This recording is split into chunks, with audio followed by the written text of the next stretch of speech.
Movie SM explain में हमारी आज की फिल्म है ग्रेविटी। मूवी के स्टार्ट में नासा के चंद एस्ट्रोनॉट्स दिखाए जाते हैं जो कि एक हफ्ते से खला में मौजूद एक सैटेलाइट हॉलो में हार्डवेयर इंस्टॉल कर रहे होते हैं। कॉस्की इनकी टीम का हेड होता है, उसके पास स्पेस के बारे में बहुत नॉलेज होता है।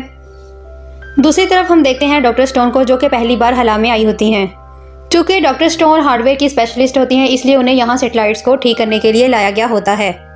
कॉस्की इनमें काफ़ी मजाकिया किस्म का इंसान होता है। वो स्टोन के साथ काफ़ी बार फ्लर्टिंग भी करता है। इन लोगों के साथ एक और आदमी भी होता है जो कि सैटेलाइट्स में काम कर रहा होता है।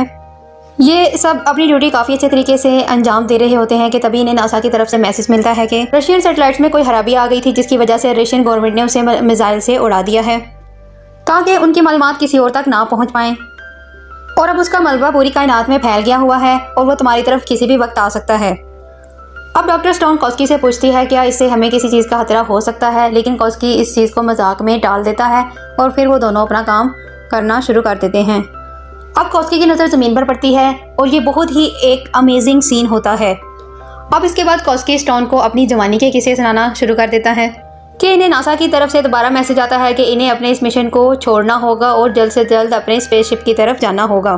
कॉस्की इन सब की वजह पूछता है तो इस पर ऑफिसर उसे बताता है कि जिस सैटेलाइट को मिसाइल से उड़ाया गया था उसका मलबा किसी दूसरे सैटेलाइट से टकरा गया है और अब वो तेज़ी से तुम लोगों की तरफ बढ़ रहा है।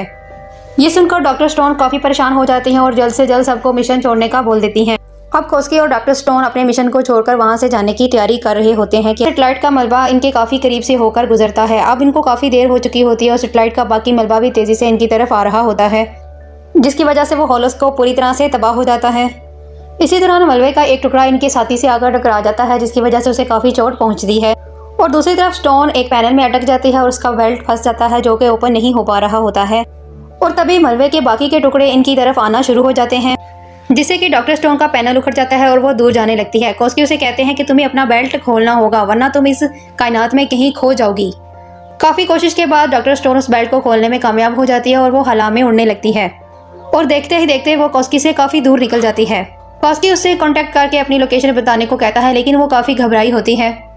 वो तेज़ तेज़ सांसें ले रही होती है, जिसकी वजह से उसकी ऑक्सीजन की सिलेंडर ख़त्म हो रही होती है और अगर ऐसे ही वो अपनी ऑक्सीजन को यूज़ करती रही तो वो ज़्यादा देर तक जिंदा नहीं रह पाएगी। अब कॉस्की से बोलता है कि तुम्हें अपने सूट की लाइट ऑन करनी होगी। वो उसे बोलता है कि क्या तुम्हें अपने आसपास कोई सैटेलाइट या स्पेस स्टेशन दिखाई दे रहा है। इस पर डॉक्टर स्टोन से बताती है कि मुझे सिर्फ ज़मीन और सूरज दिखाई दे रहे हैं, मुझे कुछ समझ नहीं आ रहा। फिर हम देखते हैं कि स्टोन स्पेस में घूमते घूमते थोड़ी देर के लिए बेहोश हो जाती है और जब उसकी आंख खुलती है तो वो देखती है कि कॉस्की उसके पास आ जाता है और वो उसे पकड़ लेता है। वो उसके बेल्ट को अपने सूट के साथ बांध लेता है और उसे लेकर वहाँ से स्पेस स्टेशन की तरफ बढ़ना शुरू कर देता है। और तभी उनको अपना वहाँ पे एक साथी नज़र आता है जो कि स्पेसशिप के बाहर काम कर रहा होता है। वो साथी तेज़ी से आकर स्टोन से टकराता है, जिसकी वजह से दोनों के बेल्ट उलझ जाते हैं। और जब स्टोन की नज़र अपने उस साथी पर पड़ती है तो वो देखती है कि वो मलबा उसके सर के आर पार हो गया है, जिसकी वजह से उसकी मौत हो चुकी है। ये देखकर स्टोन काफ़ी खौफजदा हो जाती है। अब ये लोग स्पेसशिप में पहुंच जाते हैं, लेकिन वहाँ का नज़ारा इससे भी ज़्यादा खौफनाक होता है। उनका स्पेसशिप पूरी तरह से बर्बाद हो चुका होता है और उनके तमाम साथियों की मौत हो चुकी होती है। कॉस्की ये खबर नासा को देता है और बताता है कि वो और स्टोन ही अब जिंदा हैं और अब हमें किसी दूसरे स्पेस स्टेशन की तरफ बढ़ना होगा।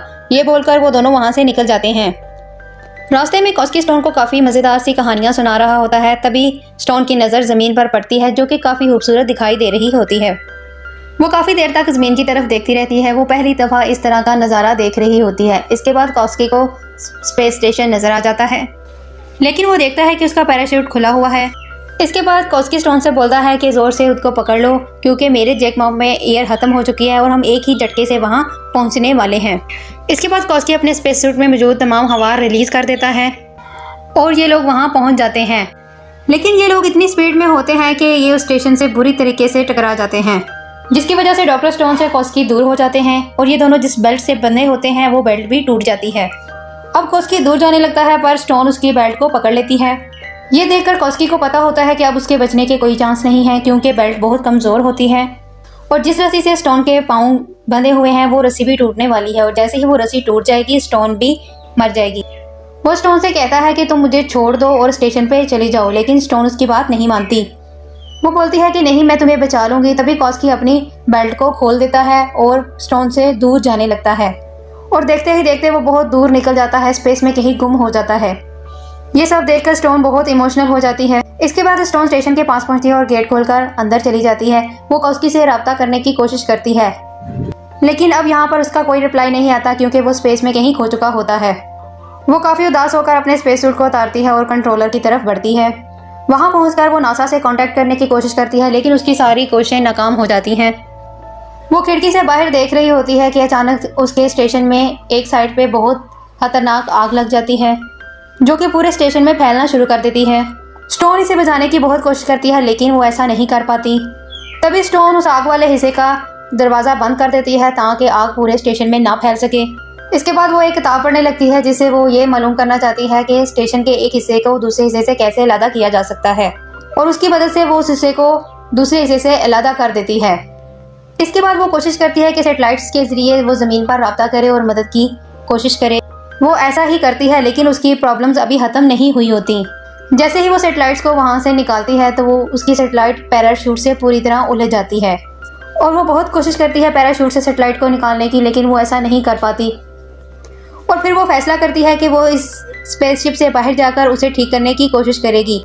वो बाहर जाती है और उसे ठीक करना शुरू कर देती है, लेकिन तभी टूटी हुई सैटेलाइट्स का मलबा उसकी तरफ आ जाता है और पूरा मलबा स्पेस स्टेशन से टकरा जाता है, जिसकी वजह से सब कुछ तबाह हो जाता है। लेकिन स्टोन हिम्मत नहीं हारती, वो अभी भी अपने स्टेशन से चिपकी होती है। लेकिन तभी हम देखते हैं कि जो पैराशूट इसकी सैटेलाइट में अटका हुआ था, टकराव की वजह से वो अब उससे लादा हो जाता है, और अब स्टोन दोबारा सैटेलाइट के अंदर जाकर उसे चलाना शुरू करती है। वो थोड़ी ही दूर जाती है कि सैटेलाइट का इंजन खराब होने की वजह से वो रुक जाती है। अब स्टोन काफ़ी गुस्से में आ जाती है और सारी चीज़ों को ऐसे फेंकना शुरू कर देती है। वो एक चीज़ को ठीक करती है तो दूसरी खराब हो जाती है। वो काफ़ी परेशान हो जाती है, लेकिन वो हिम्मत नहीं हारती। वो एक बार फिर रेडियो के जरिए नासा से कांटेक्ट करने की कोशिश करती है, और अब की बार वो कांटेक्ट करने में कामयाब हो जाती है। लेकिन फिर उसे पता चलता है कि उसका कांटेक्ट नासा में नहीं, किसी और मुल्क के किसी स्टेशन में हुआ है जिसकी लैंग्वेज भी चेंज है। स्टोन उससे मदद मांग रही थी और ये दोनों एक दूसरे की बात को समझ नहीं पा रहे थे, लेकिन फिर भी स्टोन उससे बातें करना शुरू कर देती है और उसे खुशी होती है कि उसका किसी इंसान से राब्ता तो है। फिर वो उसे अपनी ज़िंदगी की कहानी सुनाना शुरू कर देती है। स्टोन बोलती है कि वो मरने वाली है और हर किसी ने एक ना एक दिन ज़रूर मरना है, लेकिन लगता है कि आज उसकी बारी है। अब ये सब बोलकर वो रोने लगती है। अब वो पूरी तरह से टूट चुकी होती है, उसके पास बचने के लिए कोई रास्ता नहीं होता, इसलिए वो अपने आप को मारने की कोशिश भी करती है। वो स्टेशन के सारे ऑक्सीजन सप्लाई को बंद कर देती है और लेटकर अपनी मौत का इंतजार कर रही होती है। लेकिन तभी हम देखते हैं कि उस स्टेशन के गेट पर कौस्की आ जाता है। कौस्की अभी जिंदा होता है। कौस्की गेट खोलकर अंदर आ जाता है और ऑक्सीजन को दोबारा बहाल कर देता है। उसे देखकर स्टोन बहुत खुश होती है, उसकी उम्मीद फिर से बढ़ जाती है। कौस्की वहाँ आते ही उसके साथ मजाक करना शुरू कर देता है। वो उसे ड्रिंक ऑफर करता है और उसे काफ़ी ज़्यादा मोटिवेट भी करता है। कौस्की उसे कहता है कि अगर तुम चाहो तो तुम अपनी जान बचा सकती हो, तुम्हें अपनी सिर्फ आंखें बंद करनी है और तुम्हें कोई भी नुकसान नहीं पहुंचा सकता। तभी हम देखते हैं कि अचानक से स्टोन की आंख खुल जाती है और ये सब कुछ एक ख्वाब होता है। कौस्की वाकई में मर चुका होता है। इसके बाद वो डिसाइड करती है कि वो हार नहीं मानेगी और वो अपनी जान बचाने की पूरी कोशिश करेगी। इसके बाद वो डिसाइड करती है कि वो चाइनीज स्पेस स्टेशन के पास जाएगी और उनसे हेल्प मांगेगी। जिस स्पेस स्टेशन में होती है वो उसे लैंड नहीं कर पाएगी क्योंकि उसमें पैराशूट नहीं होता, और अगर वो पैराशूट के बगैर उतरेगी तो वो पूरी तरह से जलकर मर जाएगी। अब वो फैसला करती है कि वो स्टेशन से बाहर जाएगी और चाइनीज स्टेशन के पास पहुंचने की कोशिश करेगी। उसके पास एक गैस सिलेंडर होता है जिससे वो अपनी स्पीड को कंट्रोल कर सकती है और जिस तरफ चाहे उस तरफ मुड़ सकती है। अब काफ़ी कोशिशों के बाद स्टोन एक स्टेशन तक पहुंच जाती है और उसके अंदर जाने की कोशिश करती है, लेकिन जिस मलबे की वजह से सारा स्पेस स्टेशन तबाह हुआ था वो फिर से स्टोन की तरफ आना शुरू कर देता है और उस चाइनीज स्टेशन से टकरा जाता है, जिससे वो चाइनीज स्टेशन भी तबाह होना शुरू हो जाता है। इससे पहले कि स्टोन को कुछ हो, वो स्टेशन के एक कैप्सूल के अंदर चली जाती है और देखती है कि वहाँ पे सारे अलर्ट बटन बज रहे होते हैं क्योंकि वो स्टेशन पूरी तरह से टूट चुका होता था। अब स्टोन अपना स्पेस सूट पूरी तरह से पहन लेती है और उस कैप्सूल के अंदर बैठ जाती है। ये कैप्सूल हर स्पेस स्टेशन में होता है। अगर किसी स्पेस स्टेशन में कोई खराबी आ जाए तो ये कैप्सूल इमरजेंसी लैंडिंग के लिए होता है। अब पूरा स्टेशन जलकर जमीन की तरफ गिरना शुरू हो जाता है। तभी स्टोन का कैप्सूल भी अलग हो जाता है और वो सोचती है कि दो ही अब सूरतें हैं कि या तो पैराशूट खुल जाएगा और मैं ज़मीन पर पहुंच जाऊंगी और सबको अपनी कहानी सुनाऊंगी, और या फिर मैं 10 मिनट के अंदर जलकर यहीं पे राख हो जाऊंगी। अब वो कैप्सूल तेज़ी से ज़मीन की तरफ बढ़ना शुरू हो जाता है, जिसकी वजह से उसके अंदर भी आग लगना शुरू हो जाती है। लेकिन तभी हम देखते हैं कि स्टोन को बाहर से बादल नज़र आ रहे होते हैं और इसके कैप्सूल का पैराशूट खुल जाता है और वो आहिस्ता से जाके समंदर में गिरता है। लेकिन यहाँ पर भी स्टोन को एक और मसले का सामना करना पड़ता है और वो कैप्सूल पूरी तरह से लॉक हो जाता है, जिसकी वजह से उसके अंदर बहुत ज़्यादा पानी भरना शुरू हो जाता है और उसके सूट की वजह से स्टोन उसके अंदर से बाहर भी नहीं निकल पा रही थी। लेकिन वो किसी तरह मुश्किल से अपने सूट को उतारती है और पानी में तैरकर ऊपर आ जाती है। स्टोन को बच जाने की काफ़ी खुशी होती है। वो बाकी मलबों को आसमान में गिरते हुए देखती है और उसे इस बात का एहसास होता है कि वो किस कदर लकी है। इसके बाद वो तैरती हुई किनारे पहुंच जाती है और मिट्टी को पकड़कर थैंक यू कहती है। स्टोन काफ़ी कमज़ोर हो चुकी होती है, वो ठीक तरह से चल नहीं सकती, लेकिन अब उसे आगे बढ़ने से कोई नहीं रोक सकता और वो हिम्मत करती है और खड़ी हो जाती है। और यही इस मूवी का एंड होता है।